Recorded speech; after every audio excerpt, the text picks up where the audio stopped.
All right, good evening, good evening. How y'all doing tonight? Oh, y'all can be louder than that. How y'all doing tonight? All right, there we go, there we go. My name is Taji, and I work here at the People's Forum. I just want to thank y'all for coming out here tonight. I'm not sure where you traveled in from, but you could be anywhere else in the world, and you chose to be here with us, so we're grateful for that. Tonight is a special occasion. We're all here tonight to commemorate and remember the life of Tupac Shakur, who was murdered 29 years ago today. Tonight, you'll have an opportunity to hear from the author of this amazing book, Words from My Comrades, A Political History of Tupac Shakur.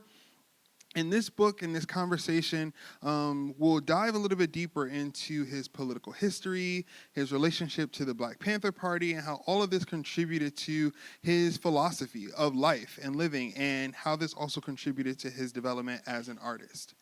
So let's just clap it up one more time for the author of this book and for this discussion tonight.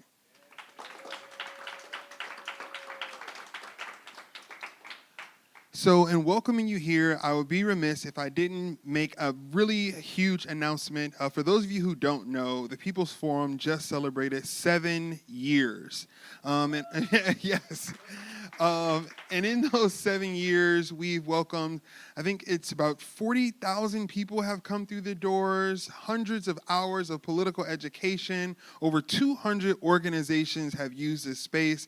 And because of all of those organizations, we are who we are today. And so we recognize that it is important for the people of New York City, for the working class, to have a political home where they can meet, strategize, think, be creative, and watch revolutionary films, enjoy art classes, you name it, we do it, but we do it because of you all, and we are here to say that the journey of the People's Forum will continue, and for us, this means finding a permanent home. And so just this past Friday, we announced that we are actually going to be opening up a permanent location on 14th Street. So that will be the People's Forum's permanent home. No one can put us out of there. If they don't agree with our politics, oh well, it's our space, and I don't know what else to tell them. To you all, I say welcome and come again. And so we would appreciate if you could donate what you can to help us make this permanent home a reality. It's a humongous project, but we know that we can do this with the support of all of you, so we can continue to hold programs like this. But with that, I just want to welcome you all again, and I'm going to call up my comrade Hannah to speak to you all a little bit more. Hello, everyone. How many of you are here for the first time? Okay, amazing, welcome. And we hope that this is not your first and last time, but that you come back many, many more times, because there's a lot happening here at the People's Forum, and we're really, really happy to have you. And we're really happy and honored and delighted to be hosting this book talk tonight with Dean Van Nguyen, who is an Irish-Vietnamese writer, journalist, and critic covering music, culture, identity, race relations, and left-wing politics. He has written for Irish Times, The Guardian, The Independent, Pitchfork, The Atlantic, Uprocks, Jacobin, and more. He writes a monthly music column for the Dublin Enquirer and a column on new reissues for Bandcamp Daily. In 2019, he published Iron Age, The Art of Ghostface Killah, a collection of essays on New York rapper that blends music criticism, cultural examination, and personal appreciation. And of course, what we're all here for tonight, he most recently published the book, Words for Our Comrades, A Political History of Tupac Shakur. I'm sure I see some of you have the book already. If you haven't gotten the book already, we do sell it at 1804 Books. So please check it out before you leave. And tonight, along with Dean, we're also very happy to have this conversation be facilitated by Jalen Strong, who is an organizer, poet, worker, librarian, curator, artist, and a communications administrator in the Art, Culture, and Communications Department here at the People's Forum. Their work has been featured for or at MoMA PS 1, Artist Space, Blank Forums, Casa de las Americas in Havana, Cuba. Of course, here at the People's Forum, the Brooklyn Rail, Pratt Institute, Brown University, MoCA Cleveland, the Center for African American Poetry and Poetics, and elsewhere. So I'm really, really excited to be welcoming all of you, to be welcoming both Dean and Jalen to the stage, and I hope that it's a really great conversation. So I would like to welcome you both up. Thank you.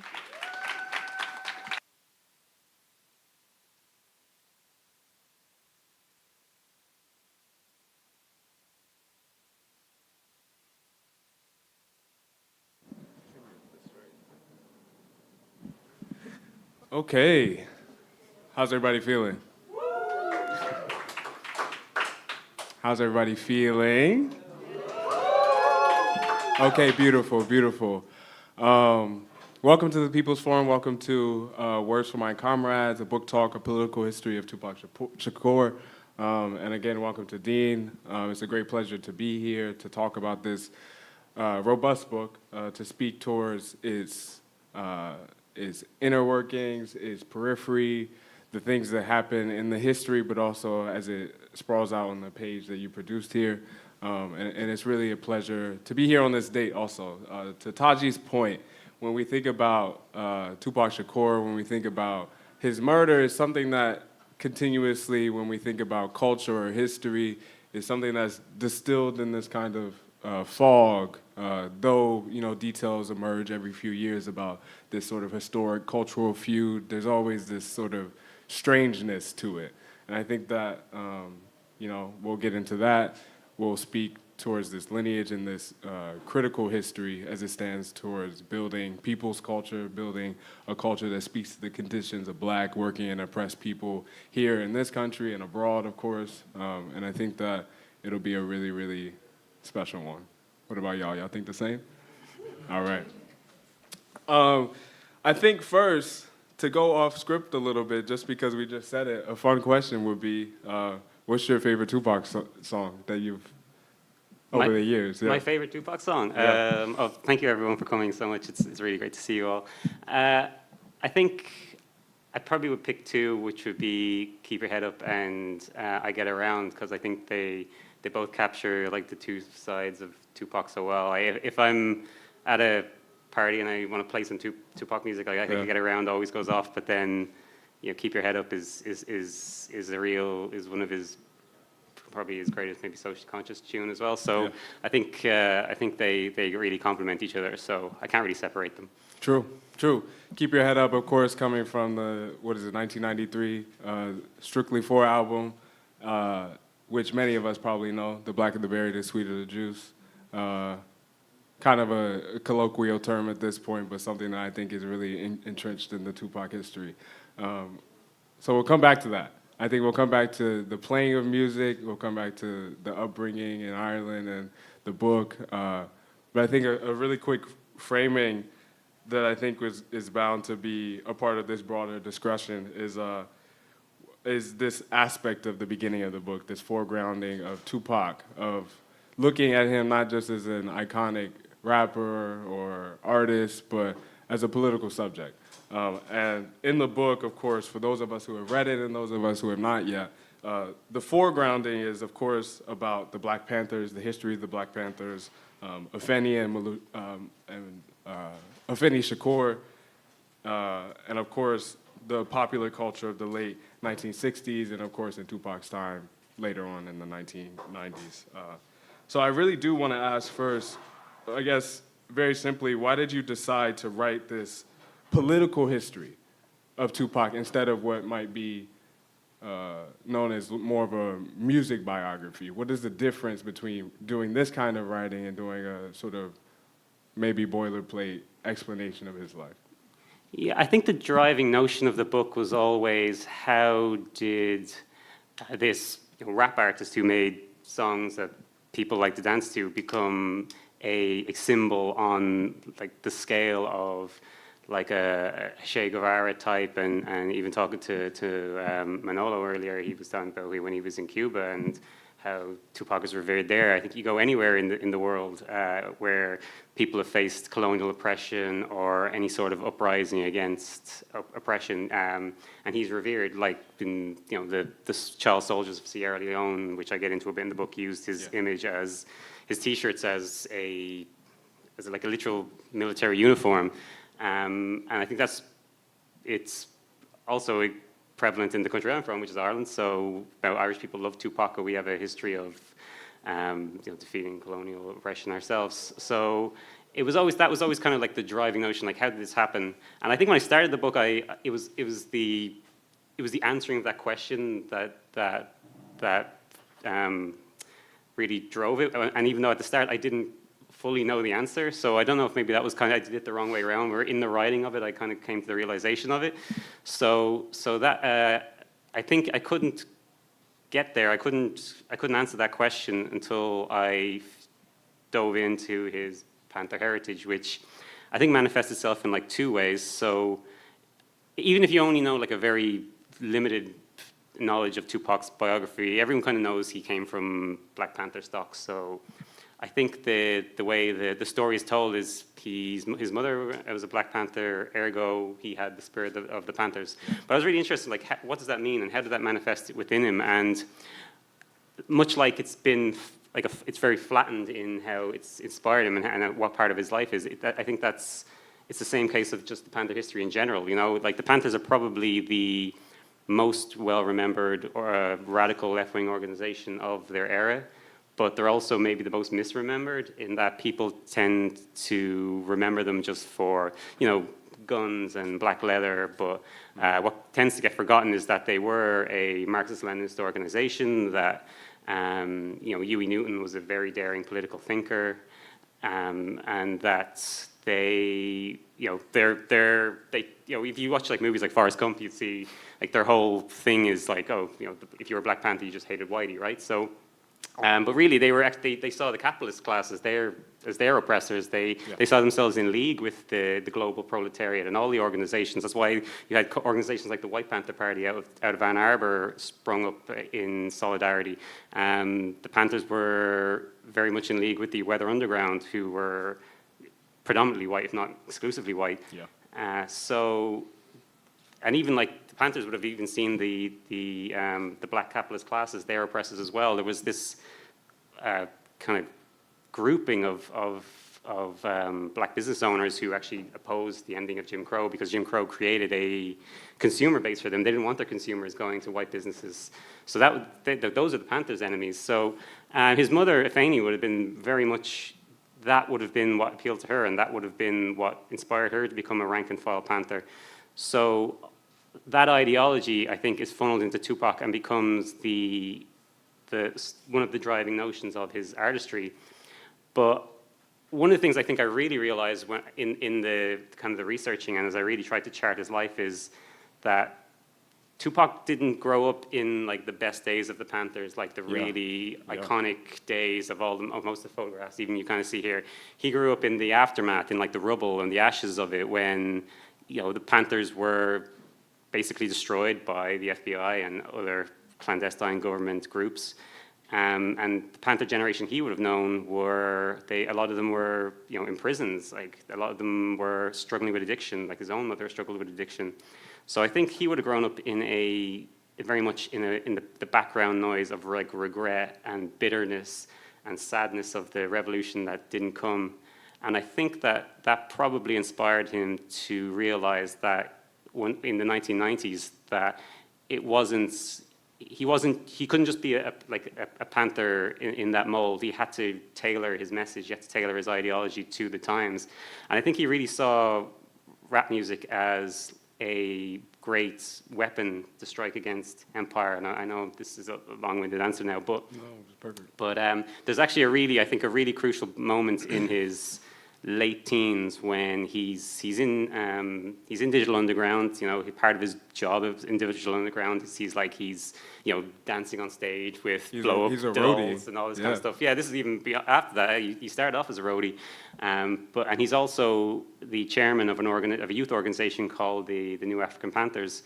You know, he gives interviews on the radio as part of that role, and if you listen to them, like, it's, even though he's 17, it's like it's still Tupac. You know, it's exactly what we came to expect from his interviews later in life.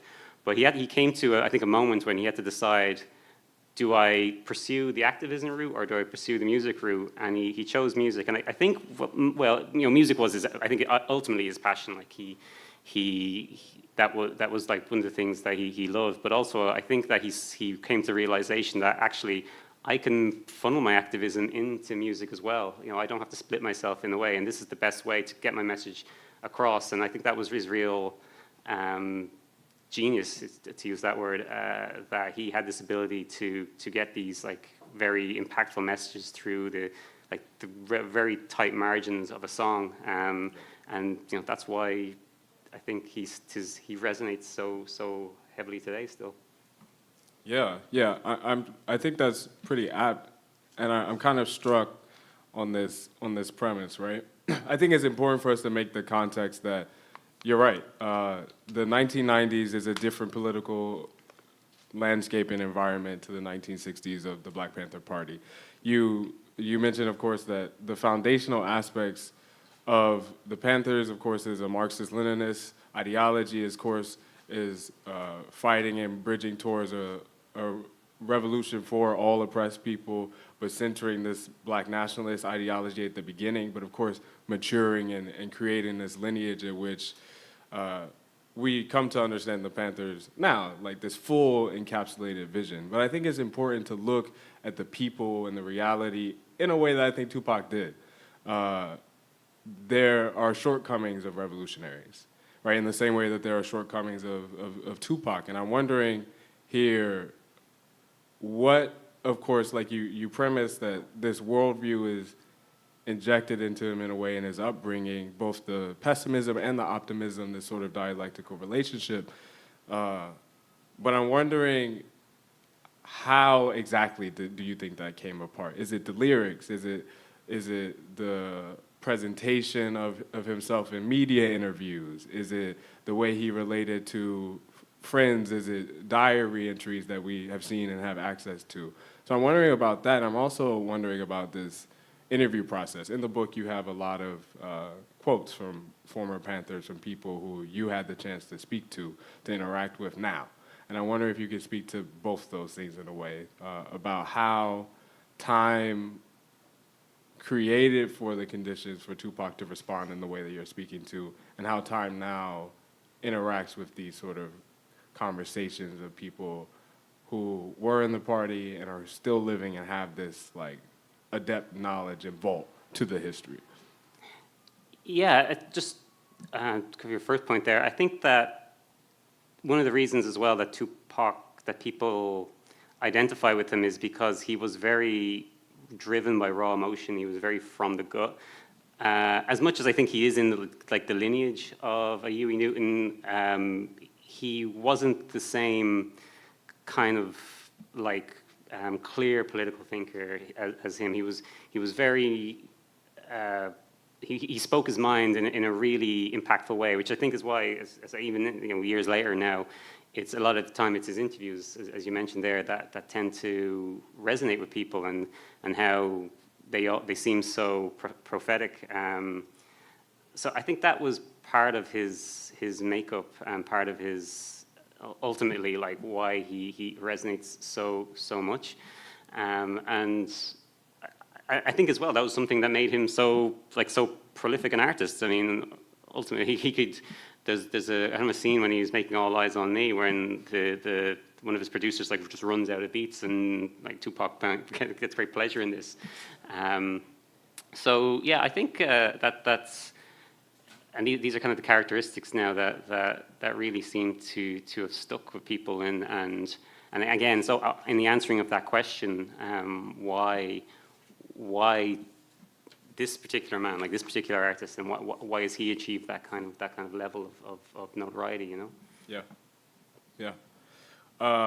Well, I proposed to you earlier, before the start of this event, that of course we talk about the book, but I also propose that maybe we read from certain sections of it. I think that, I have a copy here, is bookmarked characteristically by a Metro card and a dollar bill, which for some reason feels fitting to the book. But on this note, I'm wondering if we could hear from you directly from this self-defense chapter. I think that when we're thinking about the ideas that get cemented and put into play into the worldview of this artist, of this person, of Tupac, both the name, the artist name, Tupac, but also the person. I think that it might be really interesting to hear about this position of his mother, of Afeni, when she sees Bobby Seale for the first time and decides that in that way she wants to become a Panther, or that it is sort of this duty that becomes a part of her lifeline and thus his. No problem. Yes, so this is the start of the kind of foundation of the Panthers and how Bobby Seale and Huey Newton came together. There's no children here, just have some profanity if anyone's watching at home. Okay. And it's about, I think I've read this before, it takes about 7 minutes in case it starts to lag. Fury filled Bobby Seale's eyes, tightened the knot in his guts, and pressed his actions towards the ill-advised. It was February 21st, 1965, and Seale's hero Malcolm X was dead, assassinated in Washington Heights, New York, in a gruesome final act of a campaign of threats and intimidation waged on the good minister by his former acolytes in the Nation of Islam. In faraway Oakland, an ashen-faced comrade delivered the news through a roll-down car window as Seale sat in his passenger seat of another friend's car. Immediately, he was hit with feelings of loss and loneliness, feelings that quickly mutated into frenzy. With the car in motion, the enraged Seale spotted a parked motorcycle cop. Without warning, he clambered out the window of the moving vehicle. "You racist white motherfucking cop," Seale bellowed. "We're going to kill you. You all killed Malcolm." It was a potentially lethal thing to do, but Seale felt ready to die that day. Behind the wheel was Kenny Freeman, who would later take the name Mamadou Lumumba in the late 1960s, chauffeuring Seale and a couple of fellow black nationalists. They were friends a more radical Seale would later dismiss as cultural nationalists, or to be more descriptive, punk motherfuckers who sat in a fucking armchair and tried to articulate the revolution while black people are dying in the streets. Freeman took the incandescent Seale home in the hope of calming him down, but his rage couldn't be contained. Instead, Seale picked up 6 bricks from his garden, breaking each in half to give him 12 projectiles in all. Now crudely armed, he began to throw the bricks at any passing car he'd see with a white person inside. "Whatever I do from now on," Seale declared, "it's this racist society's fault." After causing more trouble in a local burger joint, Seale returned home. Once more the anger rose up inside him, manifesting as a ball fist, which he forced right through a glass porch window. "Fuck it," Seale told Freeman in the kitchen, nursing his injured hand. "I'll make my own self into motherfucking Malcolm X, and if they want to kill me, they'll have to kill me." The assassins may have been black, but there was no doubt in Seale's mind. Malcolm's death was the consequence of a destructive, racist oppression of a white world. The cops, the FBI, the president, all shared the blame. None were free of sin. Grief, rage, useless without direction. Like his idols, Seale would come to eschew pacifist civil rights activism and instead advocate that black Americans be ready to use violence if necessary. Because there's no such thing as semi-Malcolms, and you don't overthrow oppressive regimes by simply hurling dried clay. The way Seale and his comrades would come to see it, you need guns, black leather, and the psyche of a nocturnal jungle cat. Bobby Seale's road to revolutionary politics had unlikely pit stops in music and the military. He was born in Liberty, Texas in 1936 to George and Thelma Seale. The couple would regularly separate and reconcile, moving the family through various cities in Texas, but unable to outrun poverty. When they upended to California, George struggled to find work. Being a carpenter of such skill that he once built a home from the ground up didn't mean much when the unions routinely excluded African Americans. George finally did get his union card, but Bobby would later proudly claim that his father was one of only 3 black men in the state to attain membership. Formal education didn't interest Bobby much, but he showed an awareness in social justice after learning in school about the crimes inflicted on Native Americans by European colonizers. He dropped out at 16 and sought meaning in life by joining the Air Force, though he also had notions of becoming a professional jazz drummer. Those musical ambitions ended up infringing on his military career in the strangest way when a colonel, who happened to have a relationship with a debt collectors pursuing Seale for mispayments on a drum kit, started sweating him to pay up. An argument broke out between the two, leading to Seale being court-martialed and discharged. He left as an expert sheet mechanic in aircraft production and repair, but the bad conduct charge on his record meant he struggled to hold down a permanent job. Deciding to give education another shot, Seale enrolled in Merritt College in Oakland with hopes of becoming an engineer, but his life skewed towards a drastically different path when, at a protest at Merritt against President John F. Kennedy's 1962 naval blockade of Cuba, he came across a kid with a penchant for Marx and Malcolm. It's tempting to venerate the first time Bobby Seale and Huey P. Newton made each other's acquaintance. It's like considering the first unions of Castro and Guevara, Lenin and Trotsky, Lennon and McCartney. Chance encounters that alter the planet in inextricable ways, inviting what-if scenarios if one had simply not been in that place at that time, stop the meeting from occurring and the Jenga box of history collapse. In truth, the 2 Merritt College students' interests were so aligned that they were always going to collide. On this day, Newton, then a member of the Afro-American Association, had just finished preaching to a crowd when Seal decided to test him on civil rights laws, the NAACP, and whether he thought either were doing black people any good. Newton immediately tore them apart, calling the NAACP a waste of money and the laws pointless as they were not being enforced. Impressed, Seal looked for Newton in the school library a couple of days later and asked where the next Afro-American Association meeting was being held. Newton gave him the address and the title of the book they'd be discussing, Black Bourgeoisie by E. Franklin Frazier. Seal was 25 at the time, Newton just 19. He's the single most lasting icon to come from the Panthers, the man closest to igniting the cult of personality that revolutionary heroes cultivate, perhaps even require. Huey, the use of a surname optional, like Martin, Malcolm, Shea, and Tupac. From birth, it was Huey Percy Newton, a child of Monroe, Louisiana, the youngest of a brood of 7, 4 boys and 3 girls. His father, a sharecropper and Baptist minister, once came dangerously close to being lynched for talking back to his white bosses. Such incidents likely motivated the family to abandon the South for Oakland, when Huey Newton was only 1 year old. Word was that the wartime industrial boom meant job opportunities were plentiful. Still, the Newton family struggled financially and frequently relocated through Huey's early life. Though he graduated from high school, he did so without having acquired literacy, later teaching himself to read with Plato's Republic as his textbook. I read it through about 5 times until I could actually understand it, Newton later claimed. This thirst for further education brought Newton to merit, but his life was regularly blighted with troubles with the law, starting in his teen years and continuing through to college, including bursts of vandalism and burglary. The sum of Newton's merit education might have been just 6 months of classes when the pair connected, but Seal was impressed with his intellect, his revolutionary politics, and acceptance that violence is often necessary to change society. This was a duo that went together like riflewood and leather berets. Seal had an affable demeanor. In fact, he spent some of his early years in activism moonlighting as a stand-up comic. But Newton had a steely magnetism. His features appeared forged in iron. The image of him sitting in a wicker chair, a rifle in one hand, a spear in the other, is one of the defining images of Black American militarism. And though Newton was not a physically imposing man, with a voice that sounded bookish and cerebral when compared to some of the booming orators considered as contemporaries, a taste for street fighting had toughened him, a toughness he projected through the eyes. Seal and Newton did not actually spend that period after their initial meeting in close collaboration. In fact, for about a year, they didn't see each other at all. In 1964, Newton served 6 months in prison for a felony assault with a deadly weapon after stabbing a man at a party with a steak knife. Newton later claimed the move was in reaction to what he perceived as a threat and would have been recognized as such had the jury been made up of his own peers. But with Newton back on the streets, it wasn't long before the magnetic pull of the Bay Area's leftist activity brought Seal back to him. Both worked with local community organizations like the North Oakland Neighborhood Anti-Poverty Center.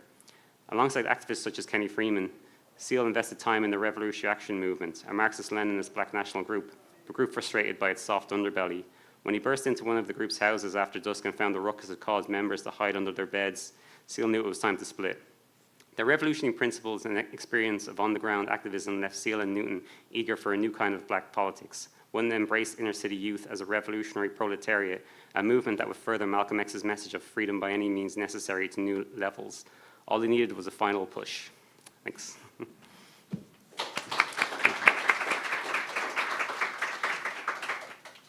There's such a way that this chapter is written. If you read the book, hearing it aloud is really, really wonderful too.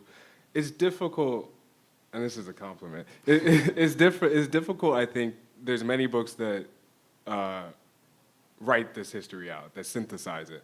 And I think that it's really difficult to make this not only interesting, but a story that deals in less of a precarity of a meeting and puts a finite point that this is history that was always meant to be. The meeting of Bobby Seale and Huey Newton is a history that was meant to be. The birthing of Tupac, Afeni being on trial for the Panther 21 and being pregnant is a history that was meant to be. Obviously, we sit in the continuum where it happened, but it's hard to divorce our reality from the fact that this happened, right? So reading this chapter, I really, really love the way that it has this less of a cursory look that sometimes the history does in a more personal aspect.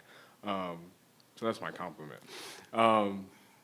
But it makes me think and to ask that, you know, in the time of the initiation of the Panthers in the years that follow, they're contending with huge huge histories, huge battles of ideas, right? And it makes me want to bridge that moment, of course, to the era of Tupac, the contending ideas socially that were happening when we think of the Ronald Reagan administration, when we think of the first Bush administration, the war on drugs, the crack epidemic, and what happened to largely Black and African American communities across this country.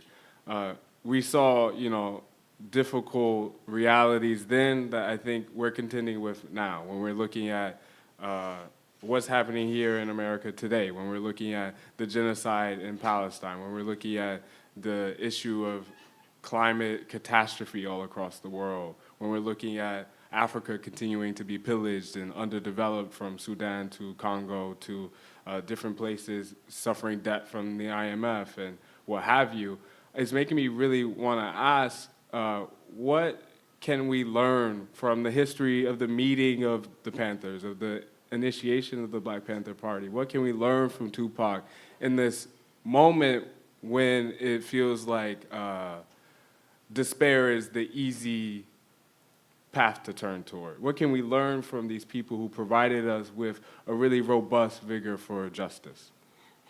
I think actually that was one of the real edifying things of doing the book, that I did speak to a bunch of ex-Panthers and from other radical groups at the time, and I'm definitely very prone to, I think, like despair when I consider some of the things that you've just talked about there. And,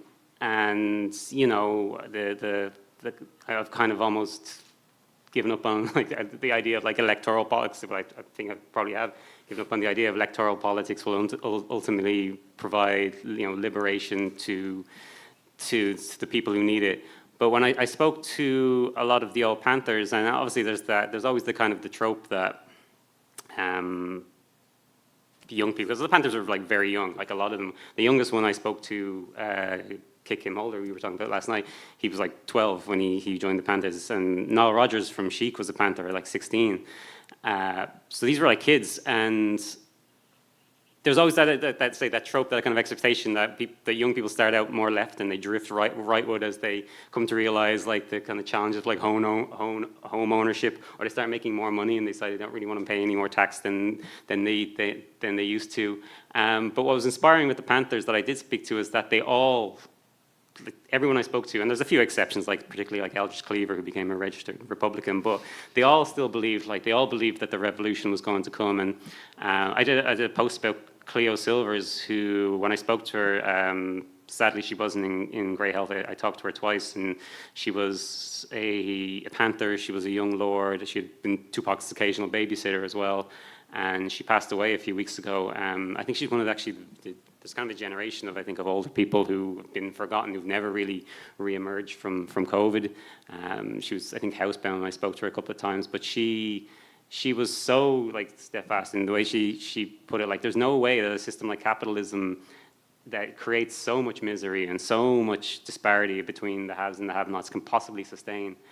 And she believed this right till the end of her life. So I think that did definitely encourage me and maybe re-energize my own belief that maybe the revolution actually will come. Right. So I hope that hopefully, because I know it is difficult. One of the things, like, this is actually my first time back in New York since the second Trump election, and I like the first. I was here the night of the first one, and I see my friends crying and all that kind of stuff. But I just remember, like, the day after, it was very much like, okay, the resistance starts now, And this time around, I've just really detected that it's just everyone is just so run down, and it's like you've got all these like people now just lining up, whether it's this like business owner class, like tech bro class, that are like lining up now to kind of bend the knee to Trump, and I get it, it's hard to stay motivated in the face of such anguish, but. I think the recent protests, the No Kings protests, they were very encouraging, and it is a pretty desperate time when you see like people they're talking now about you can be rounded. If you weren't born here, you can be rounded up for what you think, or or if your ideas are deemed dangerous. And we were talking last night, like, what's the next step from that? It's rounding up people who were born here. So it's like it is desperate. So I think now it's like more than ever is really the need for solidarity in that way. And maybe, hopefully, I mean, I don't think the book is going to be that influential or anything, but then like if one person reads it and they maybe hopefully find that kind of message that I've got from the ex-Panthers, then it will have been, I'd have been pretty proud of that, Yeah, I think that's. I mean, not only is it an aspect to take real stock of what you're talking about, to return, it's like, yeah, there is a lot that one could despair about when we're thinking about the attacks on immigrant rights, when we're thinking about the fluctuation of ICE all across the country, when we think of the occupation of DC, the possibly impending occupation of Chicago, and what we saw happen in LA a couple of months, and what we have been seeing for the past 2 years in Palestine. And I think that it is easy. It is really easy to feel as though there's nothing to do, but to your point, not only is there inspiration in the elders of the movement, in the ex-Panthers, but there's also inspiration in what we see happening every day here in the streets of New York, when we see the movements, that a lot of them that pass through here that are hell-bent on creating this optimism for building a better future. And I think that when we study the history, when we look towards the people who were in the depths of this fight then and still are in some capacities, we see this vast vigor for optimism, for seeing a future that is just peeking through a rupture or just around the corner, but is contingent upon, like you said, what we do. It very well could be somebody reading this book and saying, well, I want to learn about the political organization that created the conditions for this vast shift in cultural prominence. I want to learn about Tupac because what he said resonated to me when I heard Tupacalypse Now, or even when I hear his voice on a song that's a little bit less political, like Ambitions of a Rider, right? There's something deeply, there's something incredible about what art does in particular, what the transmutation of ideas, political ideas, of ideas that are forcing a progressive future, that are building a future that is rid of white supremacy, that is rid of the conditions that keep our communities in lower standards, in lower reigns. And I think that it's all dependent on what you're talking about. How is it that we internalize and politicize the things that we hear from history or from music or from culture, and what we do with that, how we organize, how we move forward the dial to push forward for our entire liberation, for the liberation of oppressed people. I think that comes forward when you read this book in a lot of ways, because you can see the analysis of the people in their stories. Right? We're not reading in chapter 2 of this book, Revolutionary Suicide by Huey P. Newton, but we see that the development of his ideas come from this discussion, this dialogue, this organizing with others, and this commitment. So that's really, really wonderful to me when I see the book, because it elicits the feeling, the idea that together we are more powerful, together with the force of our political will, our cultural will, what we create will win. So in that way, I think that I do want to ask if we could hear a part of the book that I think really elicits that again, and I think that's towards the epilogue, which is what the Metro card is marking. The dollar was the other chapter. Because I think it provides for that particular aspect, if that's okay with you and everybody else. How we feeling? That's good? All right. Cool. Where do you want me to go to? Towards the end might be useful. I think it really puts a... Just start from the start? Yeah. Cool, okay. This was actually the last bit I think I wrote, which makes sense as the epilogue, but it was a little bit more maybe tied to the news cycle. When Las Vegas police arrested Dwayne Keefe D. Davis for the murder of Tupac Shakur in early 2024, it stuck a dagger in the heart of some of the various theories on the crime that had emerged over the years. These theories range from the cinematic, the belief that the notorious B.I.G. met the killers in Las Vegas on the night of the shooting and provided them with his own .40 caliber Glock pistol, to the collusive involving shady government forces acting in their own interest to suppress an influential black leader using the preferred tactic of assassination. Proving or disproving the various hypotheses falls outside this book's purview.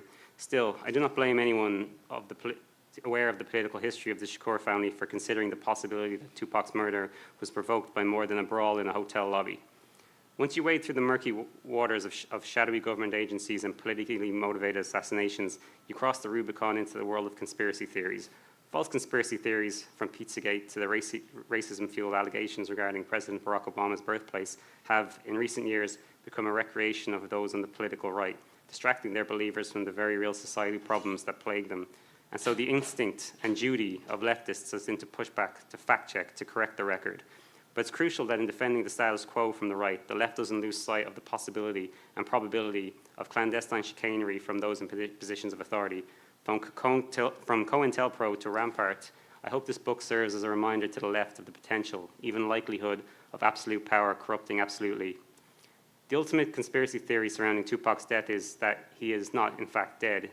Every now and then, a grainy image snapped somewhere in the world appears online, showing a figure purported to be him.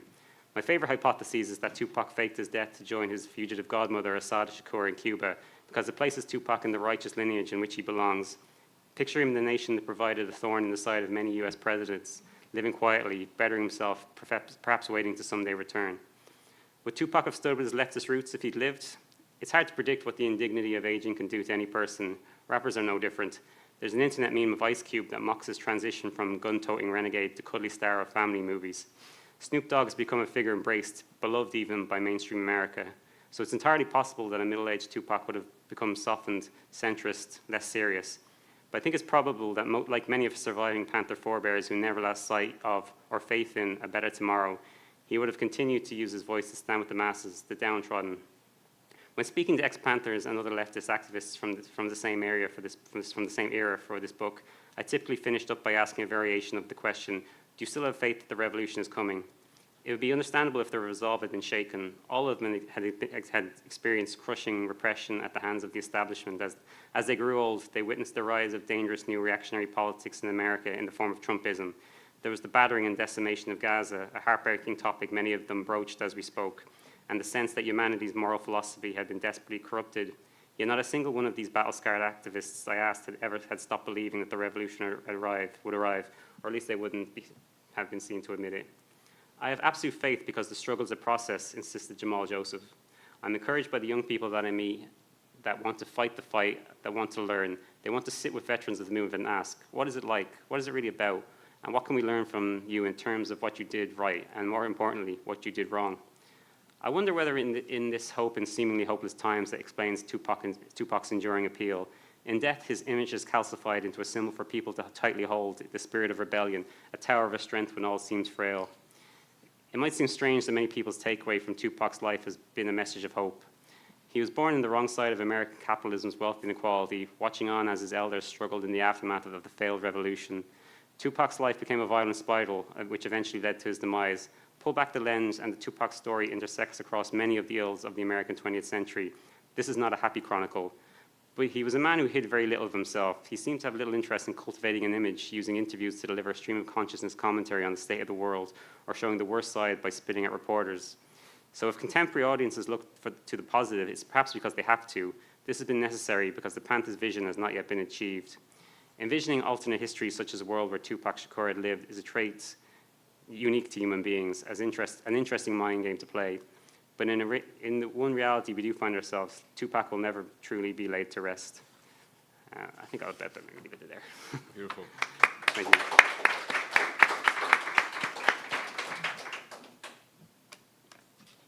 you. In that, we get a lot. And I want to take us with that portion of the book and just a few pages before.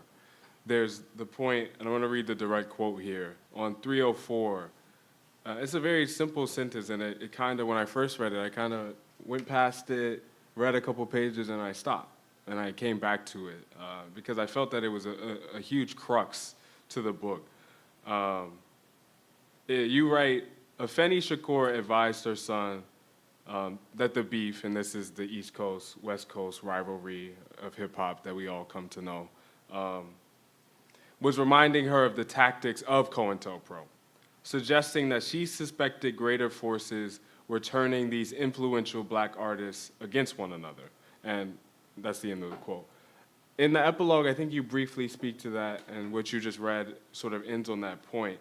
But I want to know if you could speak more to this sort of motherly and political intuition that we also see happening earlier in the book when Afeni is speaking about her own defense at the Panther 21, when she says that she always had known that one of the Panthers in the New York chapter was an agent of FBI and also part of the co-intelligence program, also known as COINTELPRO, for those who don't know. And I'm wondering what you think of that parallel in the book. There's this parallel running of this history of the creation of COINTELPRO. You also explain how the wider public in America and across the world were able to even know that the program existed. I think a history that also a lot of people sort of don't know. We just know that COINTELPRO was a thing, but how it was discovered and unleashed to the public isn't always that descriptive. And I want to know how exactly, and this may be a bit of a summation or a guessing game, how they might configure into this point of how it may have played a role in the murder of Tupac, in the murder of Biggie, in this sort of clash of titans, but also of culture.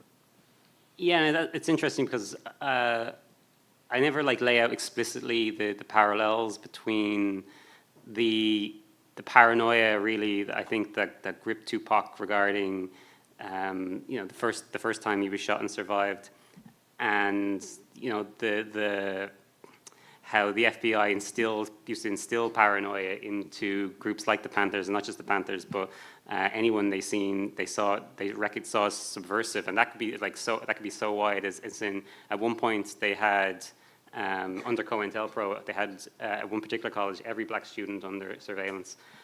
So I never actually laid that out specifically, but which college is it again? Oh, I can't remember. It's in there anyway. It was I think it's a relatively small college. Yeah. So yeah, I never actually explicitly laid that out, but people have picked up on it, and other people have said that to me. But just on Afeni Shakur, I think she's obviously famous. She is probably the most famous mother of hip hop, probably because of Dear Mama, and because she became so synonymous with Tupac, the way she controlled his estate after he died rather. But I think what's interesting about Dear Mama is its appeal. I think is because a lot of people can listen to it and attribute it to their own personal love of their mothers, but it actually downplays how exceptional and how unique her life was. She was a very, I think I say something as explicitly she was a unique, or she lived an incredible life before she ever even became a mother.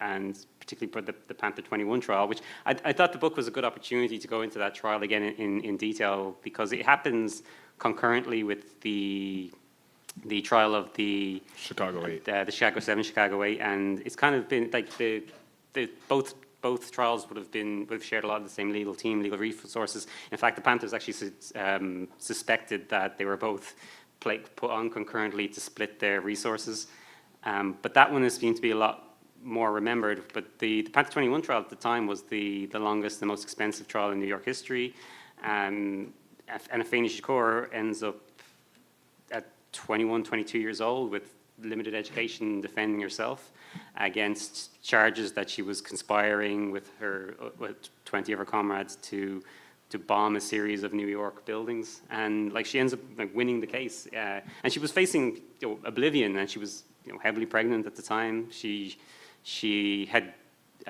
become pregnant while out on bail, and then a couple of her comrades decided to flee to Algiers, and so they pulled her bail. So actually, she ends up in prison, heavily pregnant, in really, really terrible conditions. The prison was closed down not long after she ended up leaving it.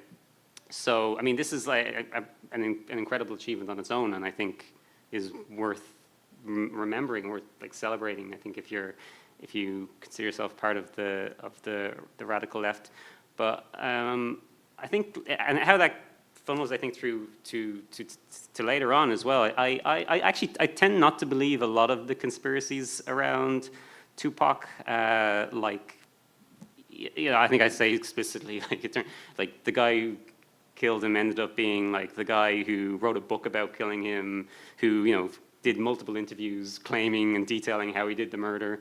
So, you know, go figure. But I really don't blame anyone who lived through like the murder of Fred Hampton or the Panther 21 cases. Like, this was like genuinely government, you know, chicanery, murdering people, setting people up. There's still ex-Panthers in prison, I think, who shouldn't be in prison. Yeah. So, like, if you've lived through all that, or if you've learned about it and you understand that, I really don't blame anyone, because, as I say, I think I said in the reading there that conspiracies have really become a kind of almost a hobby of like the right, and it's like you can't spend all your time, you know, like wading through all this stuff. Like in Ireland, I saw an Instagram post of some woman, like some racist woman, claiming that like foreigners in Ireland were allowed to drive cars without licenses, and it's like, how are you supposed to like fact check this stuff? You know, you'd be there all day.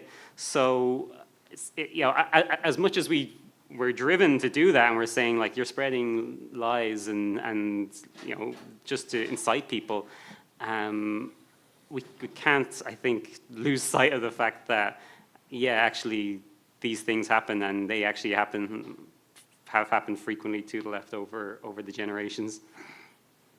Yeah, I mean, even the conspiracy of itself. I think I grew up on playgrounds hearing like songs like "Cuba's in Tupac" or "Tupac's in Cuba." It was always something that was like a sort of kind of lullaby to us in a way. It was a song that was sung, or people would always say this thing about Tupac or Biggie, like, they're hiding out because the government tried to kill them. Like, it's something that you might hear even to this day in like any corner store in New York, and it's something that is ingrained, I think, in the cultural continuum. But I think that you're right. I think that anyone who experienced the paranoia of the counterintelligence program, any Panther, any organizer of that time who saw the brutality and the lengths at which the FBI, at which government organizations in collaboration with local police would go to destroying the black militant process and revolutionary process to build something past capitalism, to understand and dialogue with their community through the programs of the Panthers, the survival programs pending revolution, right? It's important that we recognize this history and the way that the Panthers were integrating themselves into the community as a way to build social consciousness, to build towards revolution. And all of that to say, it really does come forth in the continuous narratives that we tell each other. I think that you're right to say the far right has this grip on telling lies or stories about the world as we see it, to manipulate reality, to manipulate people to their political agenda. And it's important, I think, as people of conscience, as people dedicated to building in their own context, with their own communities, that we do actually find the truth, even if it is something as minuscule or granular as Cuba lives in or I keep doing it backwards. Why do I keep doing that? Tupac lives in Cuba, right? I think it's something that is and has this kind of buffoonery to it. And I think we have to have, of course, our joy, our humor, our laughs about what has happened. But this also is a brutal murder of a man who, again, had his life ahead of him. Only 25 years old, died on this day 29 years ago. And it's a pleasure for us to be able to look back at this history now and explore it and be able to understand it. But it still is a tragedy of a black man in America being gunned down. It's something that we have seen countless times, right?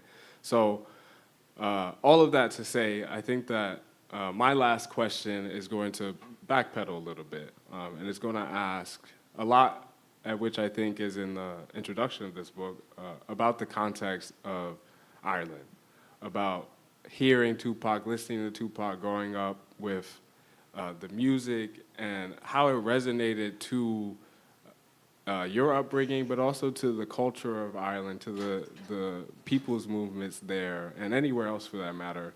And I also want to know, because listening to music has changed so much, what did you first listen to Tupac on? Was it like cassette or was it CD? What sort of tactile relationship did you have with it? Yeah, so I grew up. I grew up in Ireland, and I went to school, and whatever you think of what an Irish Catholic school looked like it's all the stereotypes. You know, it was school uniforms. Like we were an all boys school, and it was just kind of relentlessly grey. And I remember I used to watch like stuff like Saved by the Bell and California Dreams, and that's what school looks like in the U.S. But so I think for some of us, pop culture obviously provides a great escape. And when I was younger, I had a bit more of a kind of a focused, I think, taste in music than most people. I used to quite like a lot of like commercial R&B stuff. Like I was a big like Mary J. Blige fan, and like a lot of the UK stuff, like Damage and Honeys and these kind of groups. Eternal, I loved Eternal. Yeah. But I remember I kind of detail it in the book, and I knew Tupac, and a lot of my school friends would have been really into him. But I heard "Do for Love," which is like a posthumous single at the time, over the speakers at a record store, and like I stayed until the end of the song. I bought it on. Yes, like what were the formats? I bought it on CD, like CD single, and Brenda's Got a Baby was the B-side on that. So yeah, it was a lot of people don't even, and you're a bit older than me. I think it's a little obvious. I'm a little, in the face. I just look younger. A lot of people don't even know that CDs used to come with single sides, like to have an A side, B side of the CD, and like it not be like a full album on it. It's also really interesting. Yeah, it was funny because they just like "Do for Love" was posthumous, and then they tacked on a song from his first album. I don't know why, but yeah, it was that was the first one, but I think all the reasons I talked about why Tupac is like such an international figure is why he resonates in Ireland. And I remember there was a funny Facebook page a few years ago around. There was a kind of very significant moment in Irish history called the 1916 Rising, when a group of rebels rebelled against British rule. It was kind of quickly put down, but from the gesture or the moment grew a more substantial uprising. But some guys on Facebook had a Facebook group where they would like dead straight, like without any kind of breaking character or anything, would Photoshop Tupac into photographs of this 1916 Rising, and like just have these captions of like great picture of Tupac at the GPO during the Easter Rising. And it's just like I don't think there was any other rapper that would have worked with that joke. But it was just something about the spirit or the iconography of him that just resonates. And Irish guys have Thug Life tattooed on their wrists and all sorts of things, Yeah. So I did detail that a bit at the start of the book, and I think it was important to me as well to kind of declare who I was in the writing of this. And like there are always going to be other takes on Tupac's story. Like he's an icon, and a lot of things get told about an icon. So I was interested in saying that in what I started off talking about, in that kind of driving notion of his global symbolism. So it was important, I think, to me to kind of declare where I was in relation to the story, and hopefully it was a worthwhile perspective. Yeah, beautiful. I think so. I think that the book in of itself is this declaration of time, of your own personal story, but also of stamping the history out at an angle, at a different kind of portrait that we might not get from anyone else. I think that there's a lot of different books that are opening up about the history of hip-hop, as hip-hop and the culture is sort of aging. We're at more than 50 years of hip-hop now, and a lot of artists are entering this sort of, the ones who lived, are entering this age of being older, of reflection, of being able to look out at the expanse and look at a whole different genre, but one that is still shifting and changing, one where politics are completely enmeshed, one where voices are burgeoning from regions or from different parts of the world. And it's a culture that, of course, will continue to grow. And I think in that, we get to look at a book that puts forth really the roots that look back at the possibility of giving a voice to the voiceless, of giving a voice to the oppressed in a new and complicated genre, and one that is riddled with contradictions, was riddled with personalities like Tupac, who in the book, Jamal Joseph says that he could sometimes be mercurial, that he could sometimes be, like you say, raw and import his true emotions in a way that might not always be the most polite, might not be always the most respectable, but it was one that was truthful to his story, to his upbringing, and what have you. In the post for tonight, I put the song, because I'm the communications administrator here, so I got to choose the song for the post. I put the song Old School, the Tupac song, and it's one of my favorites from him. I asked you yours, but it's one of mine because it is this homage to his birthplace, to New York City, especially as this sort of diehard LA West Coast guy, as we recognize him to be. But it shows this sort of penchant for history.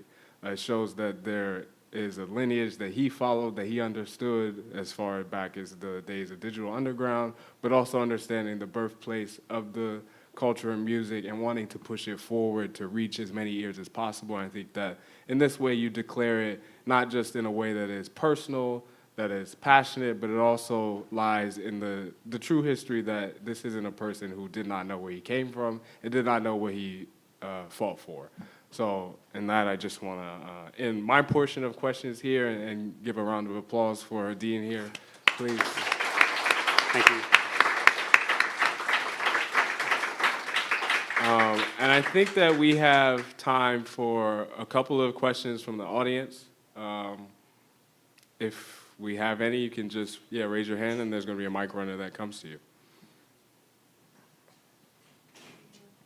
Hello, my name is Aisha. I'm really grateful to be here. I recently wrote a poem with Tupac in there, so I just felt like I had to come and listen to some of what I feel like were discovering as you went down his historical route. I kind of wanted to see I know that you said that initially your question that guided you was how did a rapper or musician become a political symbol? You know, how did he break those barriers? But what do you feel like in this current time your intended audience was, or like maybe a point of action coming from your book that you wanted to inspire? As someone that is a writer, that's something I think about a lot. Like, who are the people I'm trying to connect with, and what do I want this book to carry forward through my words, through what I'm revealing? What does this inspire or allow people to want to enact? What kind of, I guess, like, what are you trying to be a catalyst? Is also within that a question for change. Yeah, I kind of mentioned there. I don't want to say that. I hope the book changes the world, because I probably won't be that circulated enough for that. But I did really hope that those messages come through, and I say it's a message for a. To never stop believing and to never stop fighting. Like, something we didn't really get through to is like the last section of the book is really about Tupac's post-death legacy and how songs like Changes have inspired. Well, not inspired, but at least provided like a pretty steady soundtrack to protests like Black Lives Matter and things like that. And something I've always asked artists who have been made political music is like, do you believe in the capacity for a song to change the world? And I don't think I've ever really maybe figured that question out myself, but I don't know if a song can do that in its own in its own kind of microcosm, but songs can absolutely, I think, be part of broader movements and like can help bind people. And I talk in the little book about how the guy who wrote the sample for Changes, like, he was so moved by the very fact that you were hearing it in New Zealand as part of like George Floyd protests. And I think that just really speaks to how, I say, Tupac's resonance. And so yeah, I really do hope that people, again, find a sort of a positivity that rings through it, because I think, as I kind of read in the epilogue there, it's not actually like a very happy story. And as much as we've kind of been talking a lot about the overarching political ideas of the book and of Tupac's life, it is also, like, if anybody here doesn't know much about Tupac's life, it is a kind of it's a biography as well, so you should come away with good knowledge of that. But I'm actually curious if you're comfortable talking about it, about how do you found Tupac inspiring, and why, how was the relevancy that you found that you wanted to put into your work? Thank you. I actually was observing peace and the way that peace can be weaponized, you know, and a lot of different contexts where it's like you just need to find peace, and kind of like how is the concept of peace in art. So I wrote a poem called The Art of Peace, and within that I was just acknowledging these like key people who helped me find a peace in myself, especially reading a book about Malcolm X that I received from the Africa Center, which is an amazing place in Harlem, and kind of finding that, you know, you wouldn't view these people as symbols of peace in terms of like a generalized educational standard, like when what we're taught in school, you know?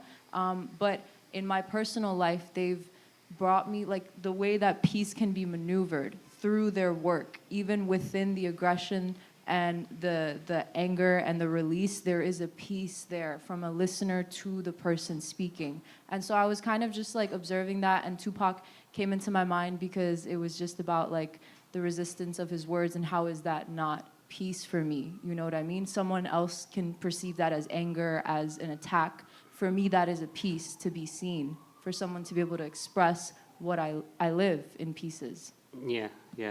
No, that's really great, and like I feel like as well, one of the messages of the book is that like I don't think any revolutionary act is ever wasted. And again, like we're living in, I think, times where it is easy to despair, and if you do identify as a part of the radical left, you're not really used to winning. So any sort of victory, I think, is really important. And whether it's in Dublin, whether sometimes we try and fight for our historic cultural spaces to stop being transported or transformed to hotels, and like, you know, the erosion of like my city, which is Dublin, like of its personality, like little by little over to, you know, like I live right in the center of Dublin, and I was so disappointed a few years ago when like 2 buildings down they turned it into like the Hard Rock Cafe Hotel, and it's like anything you can kind of prevent of that. It's like I think it's always worth doing, and like there are stories in here, for example, of the young lords who there was the medical centers used to put on mobile tuberculosis testing centers, vans. But they would park them in more affluent areas, which didn't have nearly the amount of cases as in some of the poor areas. So like the lords hijacked the truck basically and drove it over to where they felt the community needed it more. And like very small actions in the grand scheme of things, but I think ones that resonate. And again, hopefully maybe if people read this, the kind of thing, they will take comfort from it or inspiration from it. And well, that would be, I'd be pretty happy if that happened. Yeah, wonderful. Do we have any other questions, thoughts?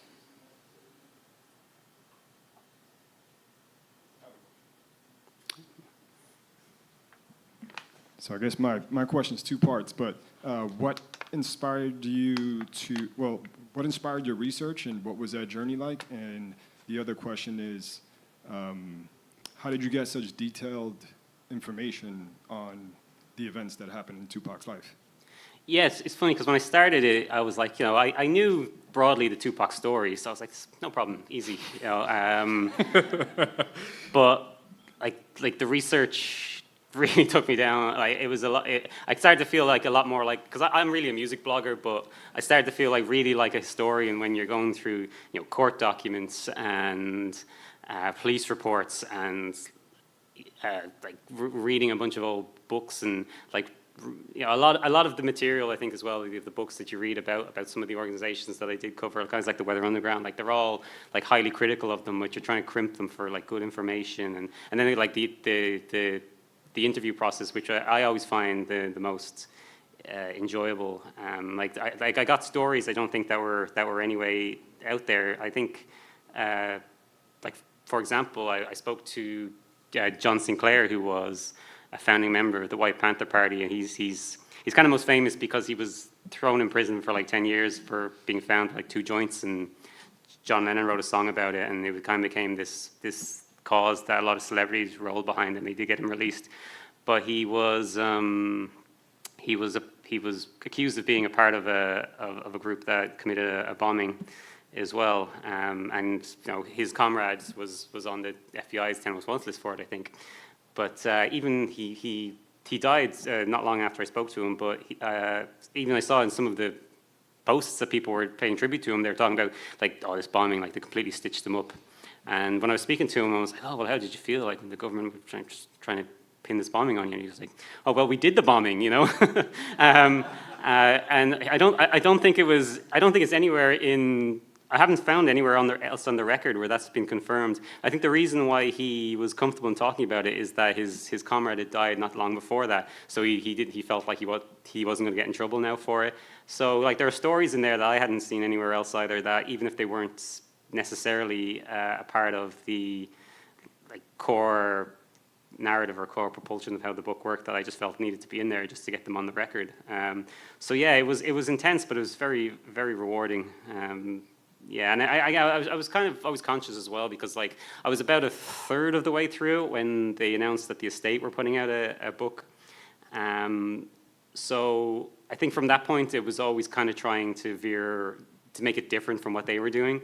So like there are some people out there who like they're in kind of a lot of people are quite close to Tupac. They're in every documentary and in every book that comes out with them. Like they give a lot of interviews, and I was open to talking to anyone, but I was particularly keen on maybe speaking to people who were less known or would have been less tapped as a resource on Tupac. And like I found that, I think this is just a general rule as well, that sometimes the best source is like the 5th most famous rapper in the crew, because he's the guy who like nobody will recognize, but he's sitting there like observing history of all times. And I found those sources to be really, really, really useful as well. So yeah, it was. I think the book was about a 3-year process, and I'd say I probably crammed about 5 years worth of research into it. But it was one of the more rewarding parts, and then trying to stitch it all together. But I was lucky that. As I say, I did a lot of research from when I started writing it, but the outline I did from the start, it didn't waver too much from the initial outline, so that was quite lucky. So I think I knew I always had the big elements in place, which I think slotted together quite nicely, and from there the new information and all just kind of serviced it. So it was a good process, I think. Anything else?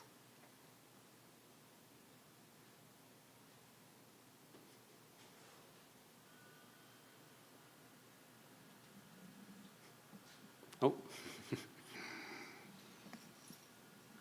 I am curious if you did get a sense of like Tupac's own interiority and like his own inner sense of, I mean, obviously he had a political upbringing, but did you get a sense from speaking to people who were close to him about how he was also feeling and politicizing his music and the world?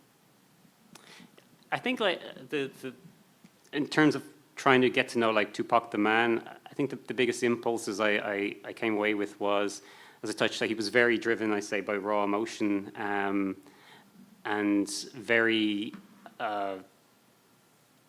he didn't think 2 steps ahead. I think probably one of his defining characteristics as a person was he tended to absorb the people that were around him. So it gave him this. He actually gets criticized, I think, for the people call them contradictions. I call them maybe like a duality, but you see that wherever the people around him or the people that he surrounded himself with, he tended to take on the best or worst of them. And I think that was kind of the saddest part of the whole story for me, was like I had a real affection for the kid who went to school, and I think there's some pictures of flashing up of like an early interview, and he's this kind of bright-eyed kid who like he loved the arts, he loved poetry, he loved acting, and to see how his kind of life became a much more of a dominated by violence and, particularly obviously the sexual assault charge, which is, the most egregious of those incidents. I found that that's probably sad. I found it quite sad. I found that, I say, it's not really a happy story. So just in terms of him, the man, I think those were the kind of the characteristics that I think mostly drove him and defined him.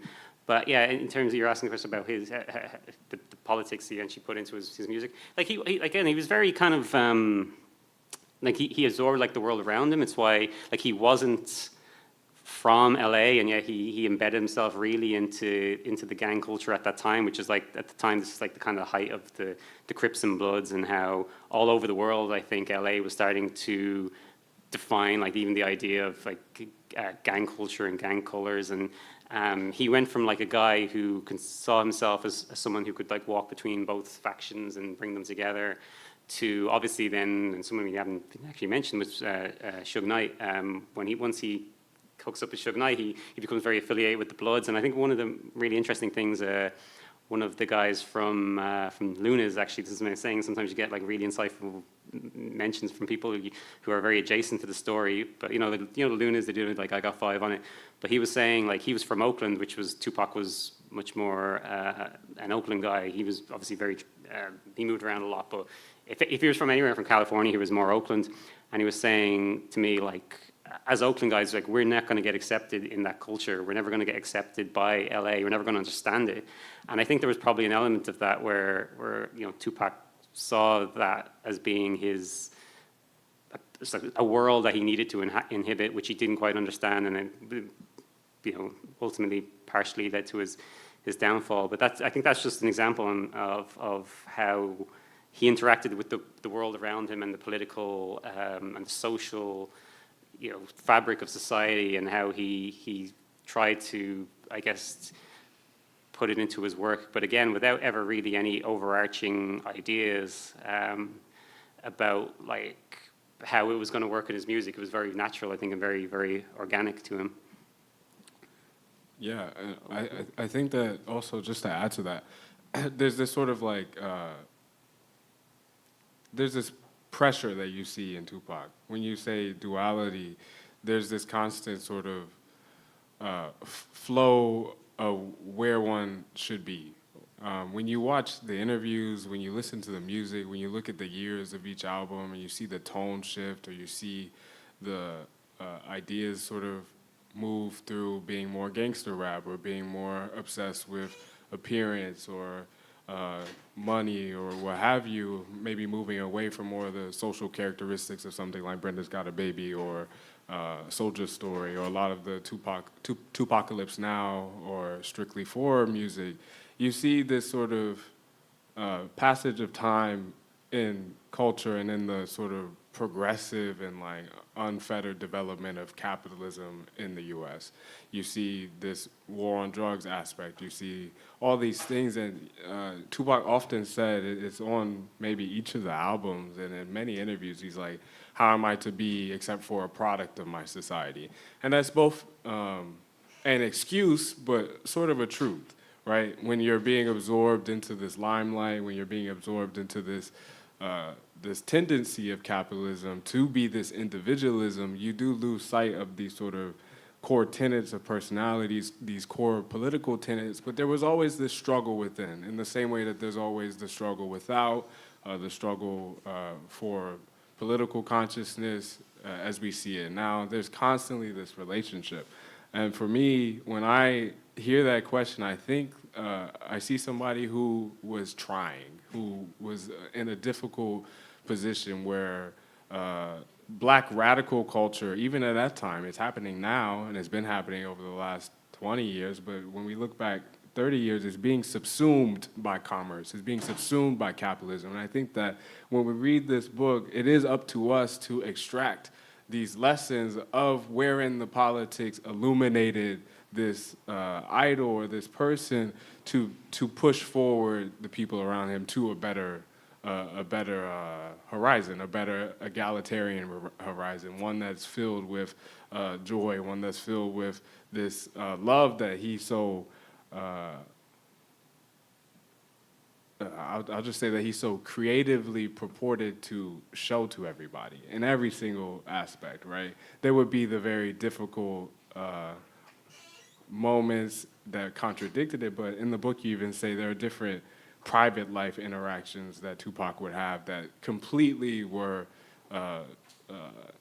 antithetical to some of the sort of produced narratives of like gangster rap and this hyper-capitalism. So I think that's another thing that I think of there. And I think it's also a good point for us to end on, for us to see and understand that this history is a complicated one. It is one that is unfolding to this day when we look at the music or the culture that we interact with now. And it is also our duty not just to enjoy the culture that is being produced and look at the music and have an appreciation for it, but also hold it to a spotlight and say, well, actually, what is it that you are doing that I disagree with? What is it that you are not saying more about? Are you speaking up about the genocide in Palestine? Are you using your art or your practice or your craft to push forward a narrative that actually speaks to the people? Are we building a people's culture, or are we being subsumed? Are we drowning, or are we swimming alongside the current? And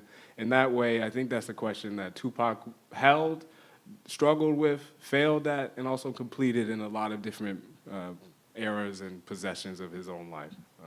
So thank you so much. I want to give us another round of applause for Dean for joining us here. If you have any final words to mention. Oh, no, thank you so much. And yeah, hell of a time to be asked to do a politically themed public talk in America. So thanks so much for your love and solidarity. And like, I really appreciate it, guys. Thank you. Yes, thank you guys so much. As always, every Monday night here at the People's Forum, we have the Shut It Down for Palestine volunteer meeting where you can plug into a lot of the actions and the work that is happening with organizations like the Palestinian Youth Movement, the Answer Coalition, and everybody involved. You get political groundings about what's happening in Palestine, but also a lot of different campaigns and interactions that you can plug into here in New York City to get organized, whether you're an artist. There's Artists Against Apartheid who hosts a weekly art build or a conversation here out of this space. There's neighborhood breakouts and boroughs to be involved. And so many different programs and interactions to have here at the People's Forum. So please talk to myself, talk to Hannah, or Saidi in the booth, or Taji, or Hiba at the front.